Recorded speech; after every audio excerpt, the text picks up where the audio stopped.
Okay students, तो start करते हैं अब। ठीक है, तो इससे पहले हमने किया था refraction at the plane surfaces and we had completed it.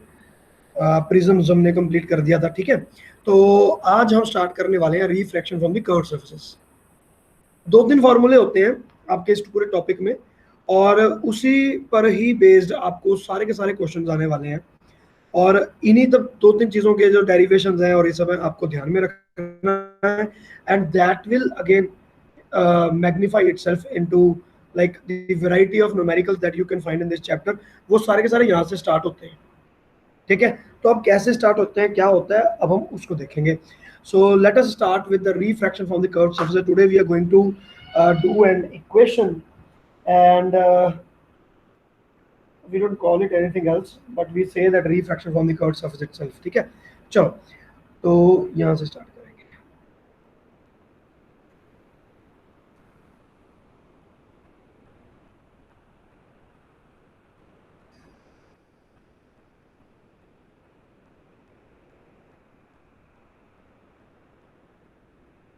Okay, देखते हैं।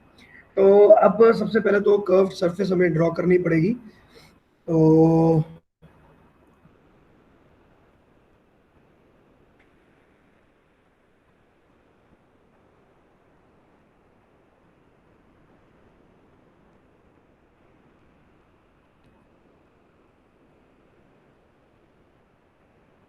ठीक है जी, ये हो गया।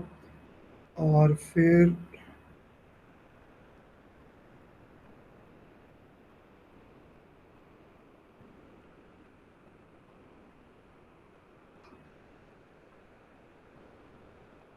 ठीक है, लेट अस से this is the curved surface. ठीक है, कर्व्ड कोई भी हो सकता है।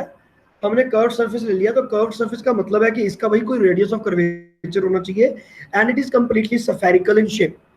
When we say curved surface, it means that this part is completely spherical, and yes, there is a radius to it. Let us say that the radius is r, so there will be a radius for that, for this. Okay. And there is a center of curvature also, so this will be known as center of curvature. Fine. Where will be the central line? This is the central line. And let us say there is an object that lies at this distance. So let us say this is the ray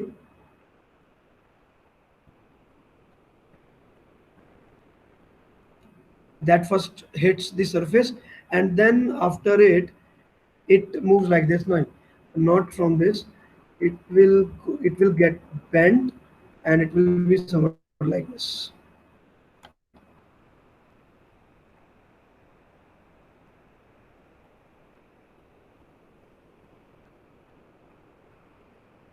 ठीक है जी, थोड़ा इस प्रकार हमारे पास यहाँ पे बनेगा। So this will be the image I, and where is the normal? This is the normal from the center of curvature to the radius. ठीक है ना, this is the normal at that point. So I can say that these two angles, this angle will be the angle of incidence, and this angle will obviously be the angle of refraction. तो ये हमें पता है, बिल्कुल plane वाले से ही हमने match किया हुआ है,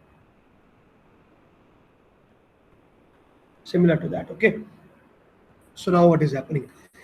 इन सब चीजों में ना एक आपने कंडीशन लगाकर चलनी है, that all the rays are paraxial. ठीक है, the condition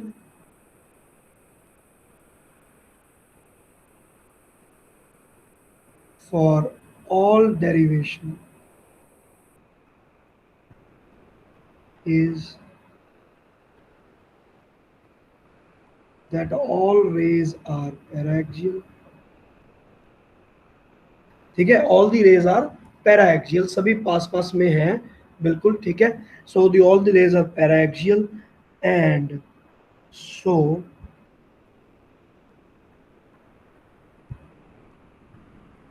all the angles are tending to zero, or I can say they are negligible.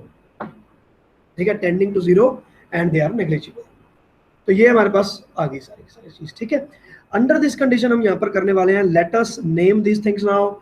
This is O object I C, and ये वाले पॉइंट को मैंने लिखा pole P. pole is very important beta. In every derivation, pole is very important because all the distances will be measured with respect to pole. तो पोल अगर आपने लेने में गलती की तो गड़बड़ हो जाएगी, आगे आने वाले में काफी गड़बड़ होती है। अभी तो यहाँ पर तो क्लियर ही है कि इसी को पोल लेना है, बट एनीवेज। तो ये मेरे पास आ गया इंसिडेंट एंगल, ये आ गया मेरे पास refracted angle. So let us make a construction here and let us draw a perpendicular at this point. So this is the perpendicular and let us also name this. So इसका नाम D. चलो इस point को हमने बोला D, जैसे हमारी book में लिखा हुआ है, and we are going to call this as okay a very small distance, you can call it Q, ठीक है, this point। और जो ये आपकी हाइट है, we are going to call this height as y, y is the height between this, ठीक है, ये कंस्ट्रक्शन है हमारे पास। और इसके बाद बाकी चीजें मैं विद रिस्पेक्ट टू पोल हमने लेनी है।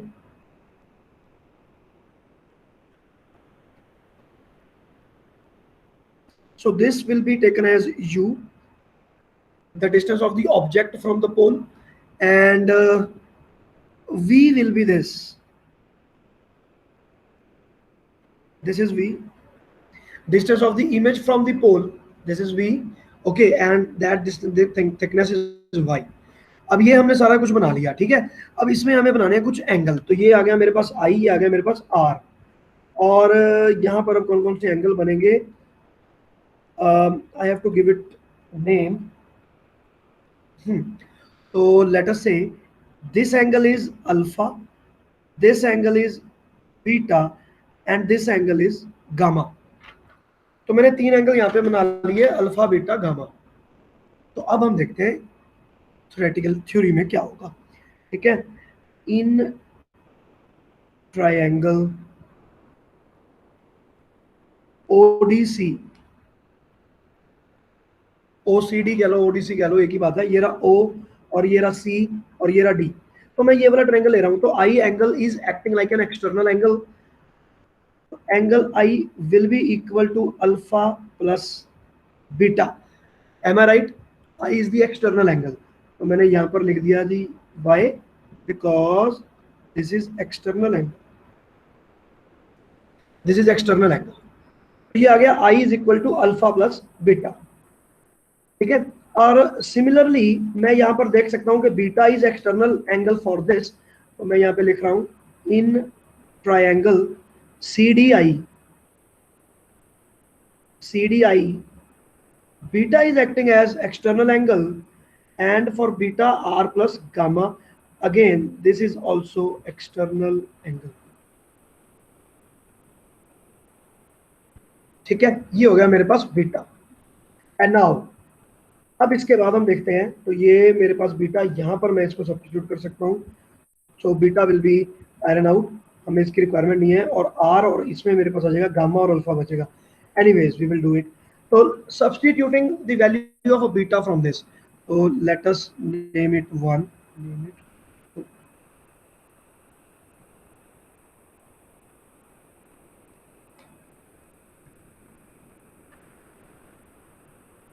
substituting 2 in 1, we have I is equal to alpha plus R plus gamma, ठीक है। I is equal to alpha plus R plus gamma।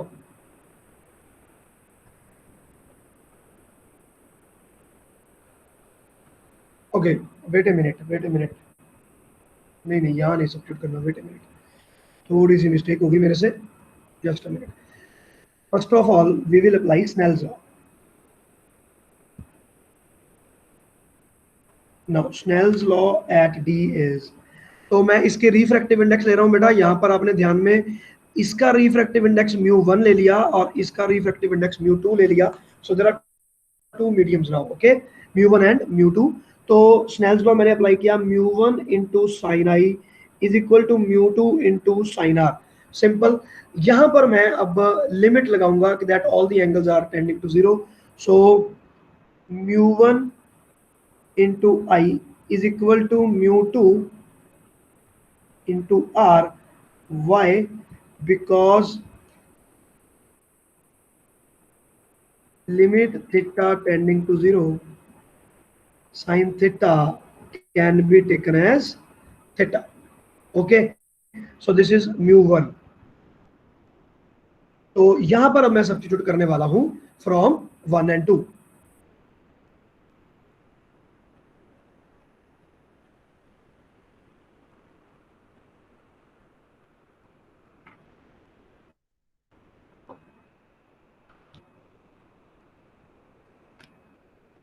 So I is equal to alpha plus beta, so mu1 into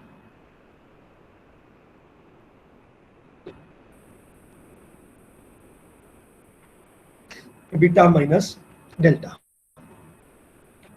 तो ये आपके पास आ गया mu1 mu2 का. And now we are going to substitute the values here.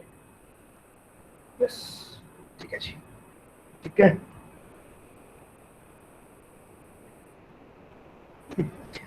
Okay, now अब यहां पर भी मेरे पास एक कैच है. अब यहां पर मैं क्या करने वाला हूं, I will start from this place now in orange colour also.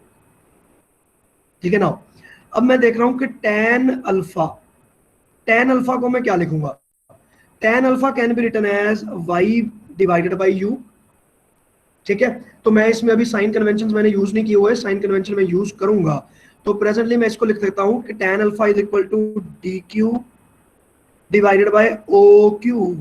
यहां पर ध्यान देना बेटा, OQ is approximately equal to OP. ठीक है, तो ये जो PQ डिस्टेंस है ना यहाँ पर छोटा सा, ये वाला PQ डिस्टेंस छोटा सा, इसको मैंने जैसे मान लो यहाँ पे x लिख दिया, x. This distance, small distance x is very very small, क्योंकि वैसे ही मैं जो ये रेस ले रहा हूँ सारी की सारी पैरा एक्सियल है, तो इसको तो मैं वैसे डिलीट कर दूंगा. तो इसको मैंने निगलेक्ट कर दिया, तो मेरे पास मैं ये लिख सकता हूँ dq divided by OP. Now using sign convention I can write this dq. So dq, where is dq? dq can be taken as plus y and OP can be taken as minus u because this is the pole. तो मैंने यहाँ पर sign convention use किए हैं बेटा, इस बात को आपने ध्यान में रखना है. ठीक है ना. सिमिलरली अगर मैं बात करता हूँ tan ऑफ, मैं यहाँ पर देख रहा हूँ. ठीक है ना, मुझे और कौन कौन सा एंगल चाहिए. अल्फा चाहिए, अल्फा ले लिया, बीटा भी चाहिए और गामा भी चाहिए, तीनों चाहिए होंगे. तो tan बीटा भी हम ऐसे ही लिख लेते हैं. तो tan beta can be written as dq divided by QC. Now again, instead of QC, I will write PC. So this will become plus y divided by. Now what is PC? What is PC? C is the center of curvature, so this is capital R, radius of curvature. But I have to take it positive, so everything will be positive here. So this will be y by R. Similarly, tan gamma will be equal to dq divided by Q into I, so that can be written as pi. So dq is plus y divided by pi. Pi is, now I will again take it as positive because this is on the right side of the pole. तो पोल से इधर जा रहा है, तो मेरे पास v मेरे पास positive हो गया, u मेरे पास नेगेटिव हो गया, r मेरे पास पॉजिटिव हो गया. मैंने यहाँ पर साइन कन्वेंशन यूज की. बेटा इस बात को आपने याद रखना है that we are using sign conventions here.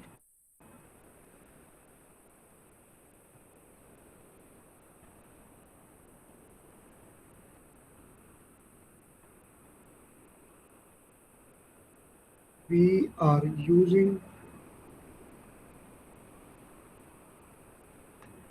Sign convention here. ये मैं एक्सप्लिसिटली इसलिए बता रहा हूं क्योंकि ऑप्टिक्स का रूल है कि जब आप फार्मूला डिराइव करते हो तो एक बार आप साइन कन्वेंशन लगा देते हो, और उसके बाद जब आप कोई न्यूमेरिकल की वैल्यू पुट करते हो तो वो साइन कन्वेंशन के साथ पुट करनी है. तो 2 बार हमने साइन कन्वेंशन पुट करना है, तभी वो साइन कन्वेंशन नलीफाई होगा. तो डेरिवेशन के दौरान अगर आपने यहाँ पर साइन कन्वेंशन नहीं डाला तो आपका सारा डेरिवेशन गलत हो जाएगा. एंड क्योंकि हमने डेरिवेशन में साइन कन्वेंशन यूज कर लिया, इसलिए हम जब न्यूमेरिकल की वैल्यू पुट करेंगे तो हमें साइन कन्वेंशन यूज करना पड़ेगा. तो मेरे पास अब tan alpha, tan beta, tan gamma की यहां पर बात आ गई. ऑल्सो यहां पर भी मैं लिमिट लगा रहा हूं ना, theta tending to 0, tan theta is equal to theta.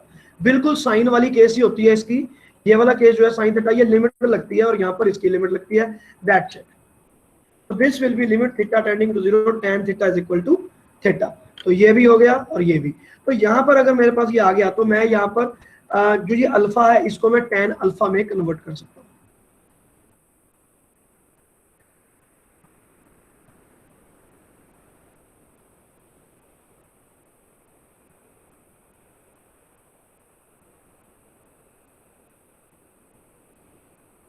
Minus tan gamma, तो मैंने tan में कन्वर्ट कर दिया और tan में कन्वर्ट करने के बाद ये वाली सारी वैल्यूज जो है वो यहाँ पर मैंने सब्स्टिट्यूट कर दी। तो अब ये आ गया मेरे पास y divided by minus u, so this is μ1 into plus what is tan beta, y divided by r is equal to μ2 into tan beta that is y by r minus tan gamma that is y by v। ये मेरे पास equation बन गई and it's complete mathematics, इसमें कोई physics तो है ही नहीं यहाँ पे। तो अब इसके अंदर हमने यहाँ पर अब इसको अरेंजमेंट रीअरेंजमेंट करना है। 1 बाय r हमने कॉमन लेना है, this v I will take on this side, so it will become μ2 by v minus μ1 by, okay y cancel हो रहा है बेटा यहाँ पे, तो मैंने ये पहले कैंसिल कर दिया। μ2 by v minus μ1 by u will be equal to, अब r वाली टर्म आ रही है, ये रहा मेरे पास r, तो 1 बाय r मैं कॉमन लूंगा, μ2 प्लस में आएगा और 1 बाय r यहाँ पे μ1 माइनस हो जाएगा। तो there will be a very simple equation divided by r। So this is the equation that we use for the refraction at the curved surfaces. और इसको इसका कोई स्पेशल नाम नहीं है, बस इसको हम यही बोलते हैं।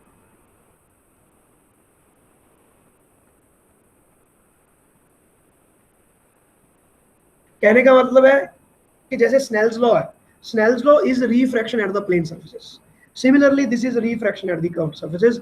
और ये स्नेल्स लॉ की जगह यूज होता है, एक तरह से आपने यूज सोचना है। तो ये अभी तक आपका हम लेंस नहीं कर रहे, अभी तक हमने कुछ नहीं किया, सिर्फ एक कर्व्ड सर्फेस है। कर्व्ड सर्फेस का मतलब ये नहीं कि कोई भी आडी टेढ़ी सर्फेस ले लो आप। कर्व्ड सर्फेस का मतलब है भाई उसका एक प्रॉपर रेडियस ऑफ कर्वेचर होना चाहिए। अगर वो रेडियस ऑफ कर्वेचर नहीं है तो it will become very very cumbersome for us to calculate. तो वो भी जाएगा, लेकिन वो बाद में कैलकुलेट करेंगे, not now. So this is a very simple equation. Point to be noted is that sign conventions have already been used once.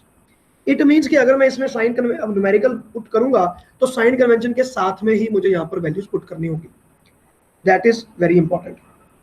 चलो, तो अब यहाँ तक तो हमारे पास हो गया। And there is one more thing about the magnification of this. So can we have a formula for magnification. वैसे तो इसके मैग्निफिकेशन की हमें बिल्कुल भी रिक्वायरमेंट नहीं होती, क्योंकि ये जो मैं अभी फॉर्मूला आपको देने वाला हूँ it's used rarely, but even then let's see. देखो, तो अब आ गया मेरे पास magnification.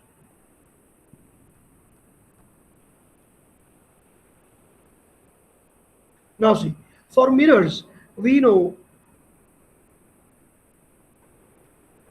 That magnification is given by minus v by u।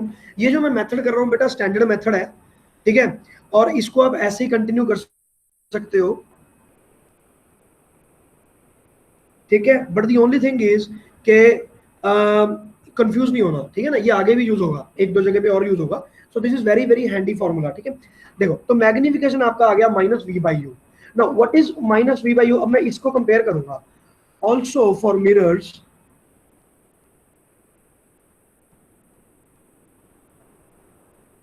1 by v plus 1 by u is equal to 1 by f। Don't get confused. इस तरह के फॉर्मूले और आने वाले हैं बेटा, आपको कंफ्यूज नहीं होगा। तो ये मेरे पास बन गया मिरर फार्मूला। तो मैं मिरर फार्मूला को इसके साथ कंपेयर करूंगा, तो आई विल फाइंड u और v को मैं यहाँ से सब्स्टिट्यूट करने वाला हूँ। I will treat it as focus. तो मैं यहाँ पर ये कह सकता हूँ, सो फॉर कर्व्ड सर्फेसेस, अब देखो, अब यहाँ पर मैंने लिखा माइनस v, तो v जो है इसको मैं यहाँ पे कंपेयर करूंगा तो वो हो गया v डिवाइडेड बाय म्यू 2। तो ये आ गया minus v divided by mu 2 और डिवाइडेड बाय u भी है, तो u यहाँ पर है, इसको कंपेयर करूंगा मैं, तो ये वाले u की जगह पे मुझे लिखना पड़ेगा minus of u by mu 1। तो इट मीन्स ओ minus of u divided by mu one. तो ये माइनस और माइनस ये हमारे पास कैंसिल हो गए, तो आपके पास ये आ गया magnification is equal to v by u dot mu one by mu two. तो ये उन रेयर फॉर्मूलाज में है जो आई डोंट एक्सपेक्ट के it will be asked to you anywhere, but ठीक है, हमें पता होना चाहिए। क्यों? क्योंकि ये जो मेथड है ये हमारे लिए जरूरी है। आगे आने वाले क्वेश्चंस में हम ये वाले मेथड को अप्लाई करेंगे again and again, so that is important, इसलिए मैंने आपको ये करवा दिया। तो ये मेरे पास आ गया मैग्निफिकेशन और ये होगी आपकी रिफ्रैक्शन एट कर्व्ड सरफेसेस का फॉर्मूला। सो नाउ अगर मैं अब बस इसमें अब हमें और कुछ नहीं चाहिए, ठीक है। So there is only one thing that I can tell you here. अब देखो, अब ये मेरे पास आया तो यहाँ से मुझे पता चलेगा कि भाई मेरा ऑब्जेक्ट कहाँ पड़ा है और इमेज कहाँ पे बन रही है ऑब्जेक्ट की। तो अगर मैं इसी चीज को देखूं, लेट अस से कि मैं डी एपरेंट वाला मैं अपना फार्मूला डिराइव करना चाहता हूँ। Mu two is a denser medium and mu one is the rarer medium. तो उस केस में अगर मैं करूँ तो मेरा डी एपरेंट वाला फार्मूला बनना चाहिए, तो वो यहाँ से आपके पास डी एपरेंट वाला फार्मूला बनता है। देखो, अगर मैं यहाँ पर I don't really want to show it, but मैं यहीं पे कर देता हूँ, बाद में मैं आपको डिलीट कर दूंगा, उसको हटा दूंगा। देखो, अब ये मेरे पास फार्मूला बन गया। अब इसमें मैं आर को इन्फिनिटी पुट कर दूं, आर को इन्फिनिटी क्योंकि प्लेन सरफेस है, आर को इन्फिनिटी पुट किया तो ये वाला टर्म हो गया जीरो, तो ये वाला आ गया ये, तो आपके पास ये बन गया mu two by v is equal to mu one by u. तो यू है आपके पास डी एक्चुअल और वी है आपके पास डी एपेरेंट, जो इमेज आपके पास बनी। so that is coming out to be mu 1 by mu 2, so d apparent is coming out to be d actual divided by mu 1 और यहां पर आ जाएगा 2। तो ये बिल्कुल वही वाला फॉर्मूला बन गया कि जो मेरे प्लेन मिरर में बनने वाला था। अगर मेरे पास ये प्लेन सरफेस होती तो ये जो मेरे पास इमेज है उसको वो कैसी दिखती, ठीक है। तो वो जो डी एपरेंट वाला फॉर्मूला है वो आपका यहां से मैच कर जाता है, ठीक है। So we don't actually need it, इसको आप अपनी तरफ से करके देखना। तो आपका जो डी एपरेंट वाला फार्मूला है वो दोनों के दोनों यहाँ पे बनेंगे by just putting the value of r is equal to infinity है। आर इन्फिनिटी क्यों पुट कर दिया? क्योंकि मेरे पास सरफेस प्लेन है, तो प्लेन सरफेस का रेडियस ऑफ कर्वेचर क्या है? इनफाइनाइट। तो with this we have completed the part one, in fact the part one of this chapter. तो अब ये हो गया। अब इसके बाद मैं आपको कुछ न्यूमेरिकल्स इसके करके देखेंगे, हम उन पे हम अप्लाई करेंगे formulas and then we will see. चलो, so these are some examples, ठीक है। आज हमने इतना ही करना है, इससे ज्यादा नहीं करना, अदरवाइज हमें बहुत ही भयंकर कंफ्यूजन हो सकता है।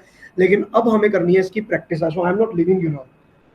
तो दिस इज अ बॉडी,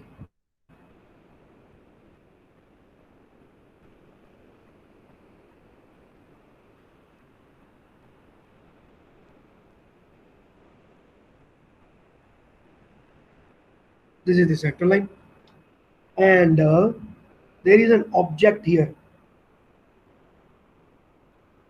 तो बेसिकली ये ऑब्जेक्ट बेसिकली क्या होता है ना, ये मार्किंग ही होती है, बड़ा छोटा सा ऑब्जेक्ट। मतलब उस एक कंच का एक ग्लोब है मेरे पास और मैंने उस पर एक मार्कर लगाया हुआ है और मैं उसको ऐसे सामने से देख रहा हूँ, ठीक है। एक ये ग्लोब है मेरे पास, ग्लोब के बिल्कुल डायमेट्रिकली अपोजिट मैंने वहां पर एक मार्क लगा दिया and I am watching it from like this. बिल्कुल पैरा एक्सियल रेस पर जाकर मैं इसको देखने की कोशिश कर रहा हूँ। सो वो मुझे आगे पीछे दिखेगी, तो वो कितनी आगे पीछे दिखेगी, that is what is the question. So this is a glass globe and this is the object. So I want to see कि भी अब मेरे पास क्या होगा। तो let us see। तो सेंटर ऑफ कर्वेचर की अगर मैं रेडियस की बात करूं तो ये है मेरे पास रेडियस ऑफ कर्वेचर, ठीक है। इट्स लाइक अब मैं आपको रे डायग्राम बनाता हूँ। तो सबसे पहले रे डायग्राम ये यहाँ गया एंड देन लेट अस से दिस रे वेंट डाउन एंड यहाँ पर मेरे पास बन गई image. So this is the image.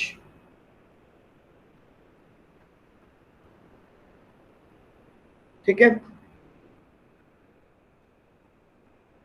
ये आपके पास बन गई इमेज।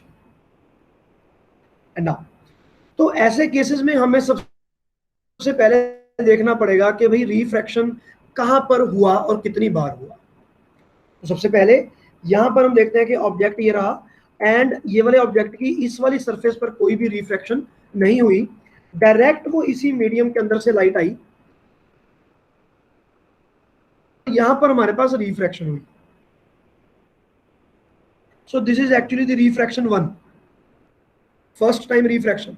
तो एक ही बार हमारा रिफ्रैक्शन हुआ है और रिफ्रैक्टिव इंडेक्स म्यू है।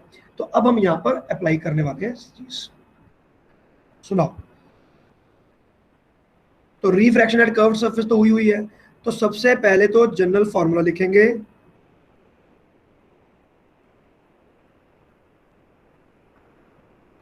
बेटा इसको आपने ऐसे याद रखना है, mu two by v minus mu one by u. इसके बाद यहां पर बच्चे गलती करते हैं, mu two by mu one, तो वो आपने बस यहीं से कॉपी कर लेना है कि ये म्यू टू पहले है, ये म्यू वन बाद में है, तो ये mu two minus mu one ही आएगा, और उसके बाद आपके पास आया आर। तो ये हमारा फॉर्मूला बन गया। इसमें वैल्यूज जब मैं पुट करूंगा तो साइन कन्वेंशन के साथ वैल्यू पुट करूंगा। So now the question is, a small object stuck at the surface of the glass, refractive index is given as 1.5, is viewed from diametrically opposite position. Prove that the transverse magnification is 3. So we have to prove that the magnification is 3.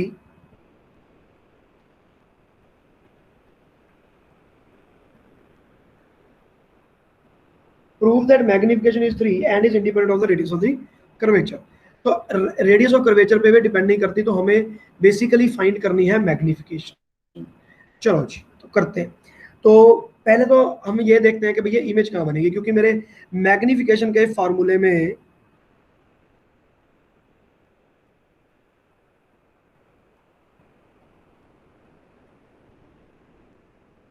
We by you ये चीज है, mu one by mu two v by u. तो जब तक मुझे v नहीं पता तब तक तो मैं मैग्निफिकेशन के बारे में कमेंट ही नहीं कर सकता।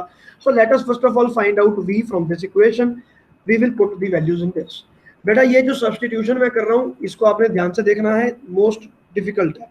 अब देखो, अब ये ऑब्जेक्ट यहाँ पर पड़ा और इसकी रिफ्रैक्शन तो हुई नहीं यहाँ पे, तो एक तरह से ये इस मीडियम के अंदर ही है। तो मेरा ऑब्जेक्ट है वो कौन से मीडियम में है, वो 1.5 वाले मीडियम में है, लेकिन मेरी जो इमेज है वो बाहर है। तो इमेज के पास रिफ्रैक्टिव इंडेक्स जो है वो तो है 1, लेकिन मेरे ऑब्जेक्ट के पास रिफ्रैक्टिव इंडेक्स 1.5। तो यहाँ पर उल्टा है। इस केस में हमें लग रहा था कि म्यू टू इज डेंसर, सो हमने म्यू टू को डेंसर मानकर चले, लेकिन यहाँ पर हमारे पास गेम उल्टी हो गई, क्योंकि object is in denser. But we need not to worry about anything, हमें सिर्फ सब्स्टिट्यूशन कैसे करना है उस पर ध्यान देना।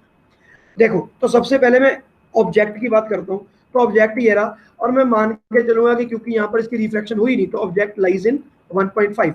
तो म्यू टू बाय वी को मैं अभी नहीं लिखने वाला हूँ, minus mu one by you, इसकी वैल्यू मैं अभी पुट करता हूँ। तो म्यू टू बाय वी को तो मैं ऐसे लिख लेता हूँ, म्यू वन मेरे पास आ गया 1.5 यू, और यू मेरे पास आया the distance of the object from the pole. तो अगर मेरे पास कर्व सरफेस है, so this is the pole that I am talking about. तो ये है मेरा पोल, ये गिवन नहीं है मुझे क्वेश्चन में, यही अंडरस्टैंडिंग चाहिए। तो ये मेरे पास आ गया पोल पी। तो अगर ये पोल पी है तो what is the distance of the object, obviously 2r। तो ये मेरे पास बन गया 2r, और मुझे बिल्कुल उल्टी डायरेक्शन में जाना पड़ेगा। So I have substituted it -2r।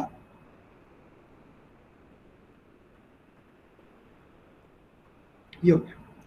Now mu two by v, अब मैं म्यू टू बाय वी पर कंसंट्रेट करूंगा कि भाई ये क्या चीजें हैं। देखो, अब म्यू टू क्या चीज है, म्यू टू है जिसमें मेरी इमेज लाई करती है।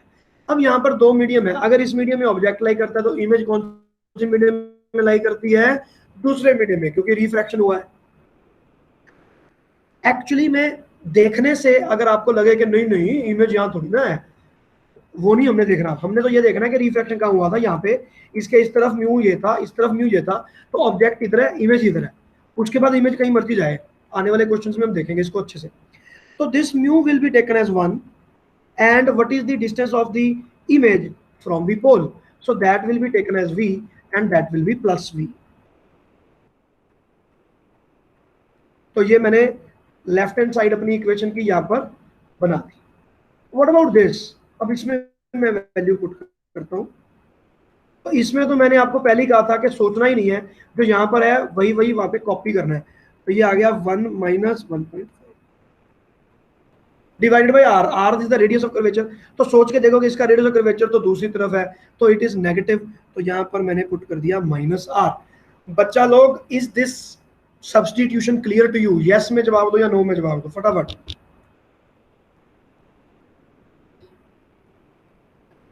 हाँ भाई, बी क्विक. Yes sir. तो अब इसमें मैं क्या करने वाला हूं, अब इसकी वैल्यू तो सब्स्टिट्यूट हो ही गई. Now we will find it and we will find the value of v, और उसके बाद मैं उसको यहां पर सब्स्टिट्यूट कर दूंगा. तो देखते हैं तो v की वैल्यू क्या आएगी. ये हो गया प्लस, तो ये हो गया 3/2 is equal to minus half. तो ये भी माइनस माइनस प्लस हो जाएगा, तो इट विल बिकम 1/2r.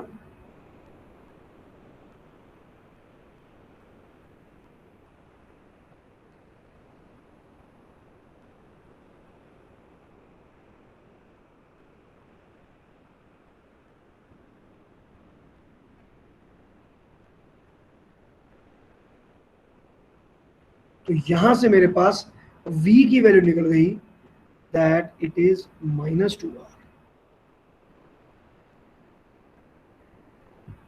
समझ आ गया? v की वैल्यू आ गई -2r, सॉरी 4r. गलत कर दिया.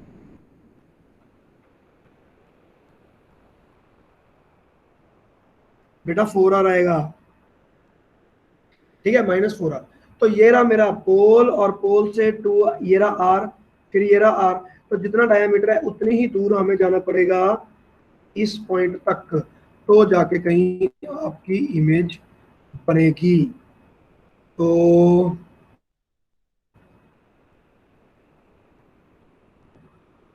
नहीं, सॉरी, बैक साइड नहीं, ये वाला जो इमेज बना, तो ये चला गया आगे. ठीक है ना? हाँ, वेट ए मिनट. नहीं, यहां पर गलती होगी. देखो, गलती पकड़ी गई ना. मैंने यहां पर इमेज बनाई थी, लेकिन इमेज तो नेगेटिव आ रहा है. तो इमेज नेगेटिव आ रहा है, तो इमेज तो पीछे जा रहा है. तो इसका मतलब ये है कि इमेज मेरी बन रही है कुछ ऐसी.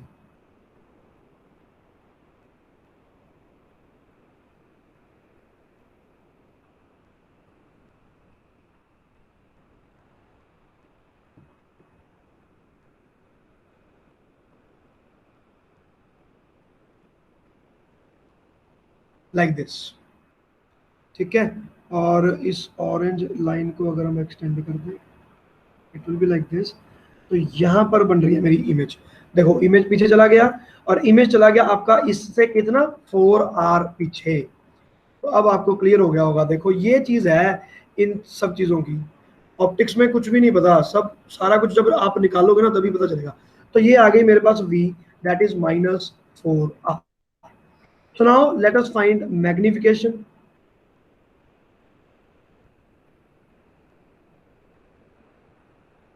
तो μ1 वो है आपके लिए जहां पर ऑब्जेक्ट है. ये देखो, μ1 वो है जहां पर ऑब्जेक्ट है. तो μ1 के ऊपर हमने लिखा था 1.5, तो μ1 की वैल्यू होगी 1.5. v आ गया मेरे पास -4r, क्योंकि मैग्निफिकेशन में भी साइन कन्वेंशन लेनी है. और u आ गया मेरे पास -2r. तो r से r कट गया, माइनस से माइनस कट गया, ये आ गया 2, तो ये आ गया 3/2. So this is coming out to be 3. तो आपने प्रूफ कर दिया बेटा कि yes, magnification is coming out to be +3, there is no doubt.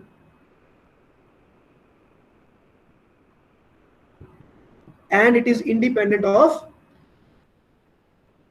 The radius of curvature. तो रेडियस ऑफ कर्वेचर से आपका ये इंडिपेंडेंट हो गया. तो everything you have proved. So this is like one of the simplest, the most simplest question that you can ever get. Okay. और इसके अलावा अगर हम बात करें देयर आर अदर क्वेश्चंस, तो वो मैं अभी नहीं करूंगा यहाँ पे because time is up now. And आपकी जो डीपीपी है, ठीक है, वो मैं अपलोड करने वाला हूँ।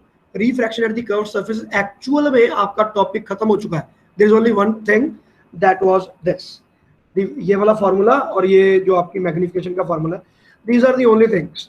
तो आपका refraction at the curved surface topic खत्म हो गया है। मैं आपको डीपीपी आपकी शेयर कर दूंगा, you start doing it now, ठीक है। और इसके बाद हम करेंगे लेंस। तो मैंने आपकी गूगल क्लासरूम ऐप पे जो हमारी क्लास है उसमें मैंने स्ट्रीम में डाल दिया है कि what are we going to do when, तो उस चीज को आपने एक बार स्टडी कर लेना। बेटा किसी को कोई डाउट है तो पूछ सकते हो।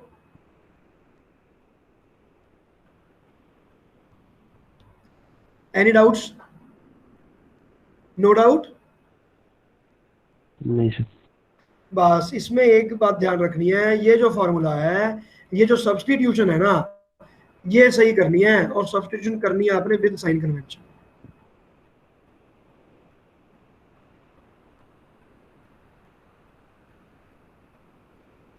बस इस बात को आपने ध्यान रखना है। चलो जी, then all the best, bye.